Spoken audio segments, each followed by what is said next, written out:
आप चाहे कितनी बड़ी बड़ी डींगे आंकी है कि आपका अपना चैनल है, आपका अपना चैनल पूरी खबरें दिखाता है, हम किसी पर अत्याचार नहीं होते, टैगलाइन इनकी बहुत शानदार होती है सबकी, गली चौक चौराहे खाड़े खेड़ा तक हम सबकी आवाज़ उठाएंगे टाइप।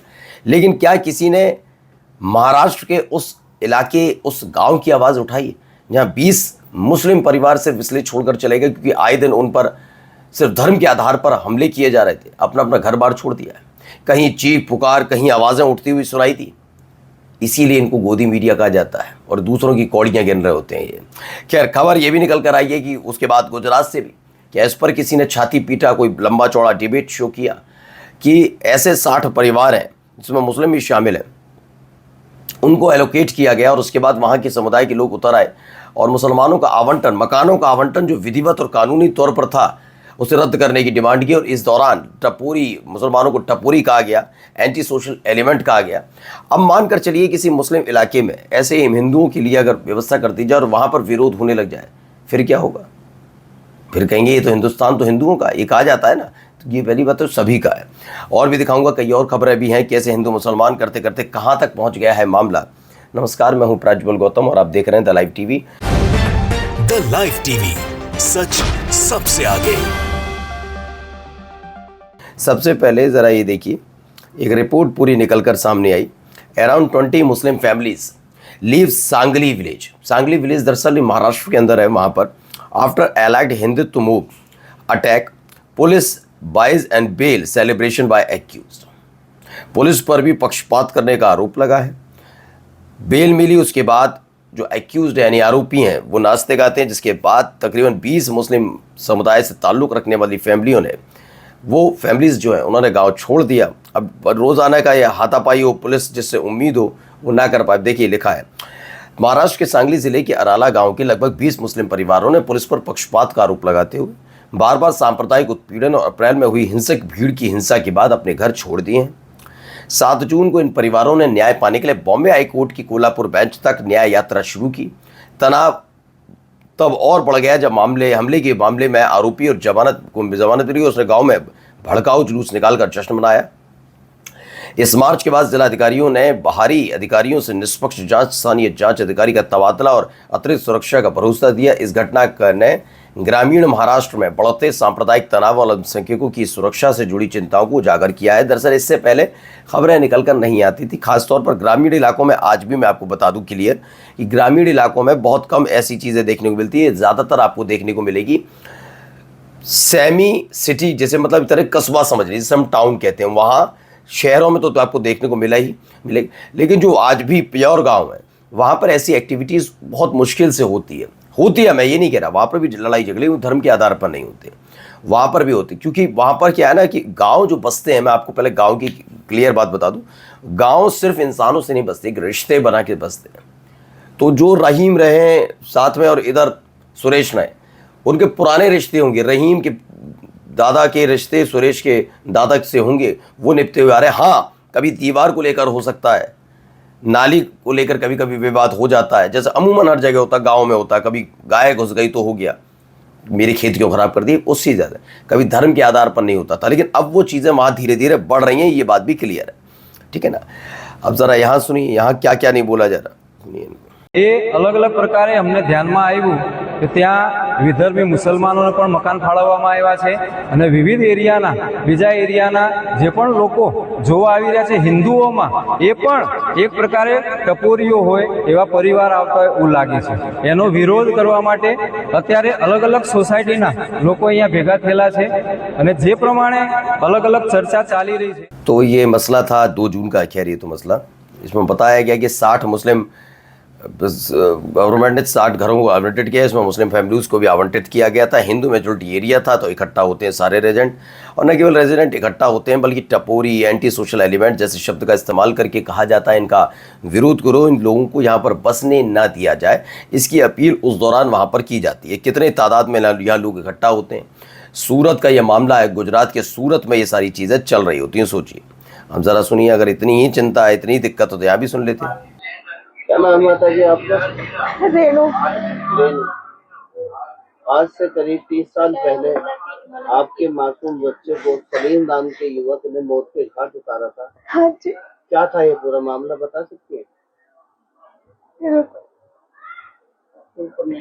मैंने तो स्कूल में भेजा था उसको, स्कूल से वापस नहीं आया। जब फिर ढूंढ करी, पता करा मैंने, रिश्तेदारियों में सब में फोन करा कि भी आया है क्या संदीप, कह रहे नहीं, यहाँ कोई भी नहीं आया। फिर इनके बाद इन्होंने खोजबीन शुरू कर दी, मेरे को कहने लगे कि अभी ला रहे हैं, उससे मिल गया। इस माँ के आंसू कोई पहुंच पाएगा? हिंदूवादी संगठन के कितने लोग पहुंचे? आज मैं नाम लेके कुछ पूछ लेता हूं। वो पिंकी चौधरी पहुंचा, नरसिंहानंद तो छोड़ ही दीजिए, वो रिद्धिमा पहुंची जो अभी जंतर मंतर पर मैं ये करने नहीं दूंगी, वो करने नहीं दूंगी, और जो एक पत्रकार बना फिरता है वो पहुंचा अब तक। दरअसल सलीम वास्तविक के बारे में हम सब जानते हैं, वो था एक लफंगा किस्म का आदमी, था अपराधी। उसको पता था इस दौर में ऐसी अंधभक्ति चल रही है और ऐसा तमाशे चल रहे हैं इस दौर की कि आपको कुछ नहीं करना, आपको मुस्लिम से गैर मुस्लिम होकर दिखाना है, मतलब एक्स मुस्लिम दिखाना है, और उसके बाद अपने ही धर्म के बारे में गंदा गंदा बोलना है। अब आप गंदा गंदा बोलते रहेंगे तो आप हिंदूवादी संगठन के लोगों के चहेते हो जाएंगे। जब इस देश के कानून और इस देश की पुलिस हिंदूवादी संगठन के इन लफंगों के खिलाफ कड़ी कार्रवाई नहीं कर पाती तो यही लफंगे आपके संरक्षक बनेंगे और आपकी कार्रवाई नहीं होने देंगे। और हुआ भी कुछ वैसा ही सलीम वास्तविक के साथ जो हुआ, मैं फिर भी कहता हूँ कि वो गलत था। जिस तरह से उस पर हमला हुआ उसमें पुलिस ने बहुत त्वरित कार्रवाई की, लेकिन गजब की बात यह है कि उसमें तो सलीम वास्तविक वाले में तो तुरंत कार्रवाई हो गई, लेकिन क्या हिंदू बच्चे के साथ जो हुआ उसमें सलीम वास्तविक के साथ वैसा पुलिस नहीं कर पाई जैसा सलीम वास्तविक पर हमला करने वालों पर हो पाया। क्यों? क्योंकि वो एक्स मुस्लिम है इसलिए। खैर, हिंदूवादी संगठन के लोगों में भी शर्म नहीं आई, नाम में ले ही लिए, इनमें भी इतनी भी शर्म नहीं आई कि इस बच्चे के न्याय के लिए आ पाते, तो ये किसी को भी अपने सिर आंखों पर बिठा लेते हैं ना, फर्क नहीं पड़ता। बस इतना ज़रूरी है कि इनकी दिहाड़ी बनती रहे, इसलिए मुसलमानों को कोई उल्टा सीधा बोलता रहे, इनकी दिहाड़ी बनती रहे। जैसे यहाँ देखिए क्या हो रहा है, यहाँ सुनिएगा बॉस। उसमें बोल सॉरी भाई, सॉरी, अपने ले जाना कहा। साथियों, हम इस समय हाईवे पर खड़े हुए, इस मुल्ले को हमने पकड़ा। क्या नाम बता अपना? फिरोज को पकड़ा है, उसका दिमाग ठीक कराया। ये एक ही छोटे हाथी में इतनी बुरी तरह भैंसों को लेके जा रहा था, और पूछने पे इसने कभी कुछ बता रहा, कभी किसी से बात कर रहा, कभी किसी से बात करा रहा। मैं बता देना चाहता हूँ इन मुल्लाओं को कि दिमाग ठीक कर लो, कहीं भी, चाहे वो गोकसी हो, चाहे वो हमारी माता हो, किसी भी जीव को कटने नहीं देंगे। और अगर कायदे से चलोगे तो फायदे में रहोगे, नहीं तो छूट पिटेगी। आगे से लेके जाए। देख रहे हैं, सत्यम पंडित नाम का व्यक्ति है, इसने फिरोज नाम के लड़के को पकड़ा, वो ट्रांसपोर्ट करके ले जा रहा था भैंसें, सोनीपत उत्तर प्रदेश का सोनीपत से ले रहा था उत्तर प्रदेश। ओके, इस दौरान इनके अंदर का भावनात्मक रूप से ये जागते हैं भैंसों को लेकर। अब गाय, चूंकि गाय तो राष्ट्रीय पशु वाले मसले पर फंस गई है, तो अब ये भैंसों पर आ गए हैं। हो सकता है इन्होंने मौसी वगैरह घोषित कर रखा हो अपना, जो भी मानते हो गाय को, भैंस को। अब ये गाय इनकी माता है, तो क्या तो कहता है गाय माता, तो हम भी कहते हैं, कोई दिक्कत नहीं। लेकिन फिलहाल अभी देखते हैं 8 मुस्लिम were arrested in Uttar Pradesh. ये देखिए मुजफ्फरनगर की खबर है। 8 मुसलमान गिरफ्तार किए गए, कहाँ? मुजफ्फरनगर उत्तर प्रदेश में। And jailed for months after organising Muslim Jat cricket tournament in their village where only Muslim Jat live. तो एक टूर्नामेंट बुलाया गया जिसमें मुस्लिम जाट क्रिकेट टूर्नामेंट था, तो इनको क्या किया, इनमें से 8 मुसलमानों को पकड़ा और जेल भेज दिया। जाट महासभा बुलाने वाले जो हैं उनको जेल भेज। मैं कहता हूं आज से सफाई शुरू करते हैं। अल्पसंख्यक मोर्चा की अगर कोई बुलाएगा बैठक, जेल में डालो, चाहे किसी पद पर बैठाओ, संवैधानिक पद पर। जो क्षत्रिय महासभा से बुलाएगा, वो पॉलिटिकल पार्टीज की बात करो, भेजते आओ। देश में राजनेता नहीं रहेगा बाहर एक जेल के, सारे जेल के अंदर ठूस दिए जाएंगे, क्योंकि सारे काम ये करते रहते हैं। धर्म और जाति के आधार पर ये सभाएं बनाते हैं और ये सब करते हैं। करके देख लो, झूठ बोल रहा हूं तो मैं। एक की लिस्ट निकाल देना और ज्यादा पुराना नहीं करना, मात्र 3 साल का डेटा निकाला और 3 साल में किस किस के कहने पर किस किस ने कहा ज्वाइन किया, आपको यकीन नहीं होगा। बड़े बड़े प्रदेश के मुख्यमंत्रियों से लेकर साहिब तक अगर ऐसा ही जेल में भेजने का ये रिकॉर्ड है तो जेल के सलाखों के पीछे होंगे। सोचिए क्या स्थिति बना दी है यार।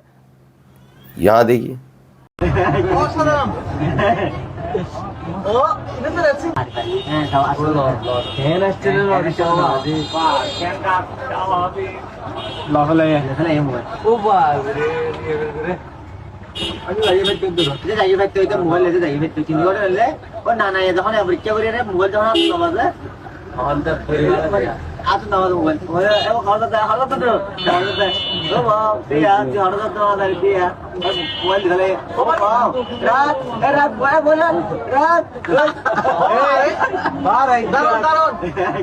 तो इसमें क्या हो रहा है मैं बता देता हूँ। दरअसल हुआ ये, एक दुकान पर खरीदी कर रहे बूढ़े दो हिजाबी औरत, तभी एक आदमी आता है और बूढ़े आदमी के मोबाइल निकाल लेता है और कामयाब हो जाता है। फिर बूढ़े को शक हो और उस आदमी को पकड़ता है। आगे जो हुआ वो देखा आपने, कैसे अब्दुल चाचा ने ठोक दिया, पीट दिया। नमस्कार।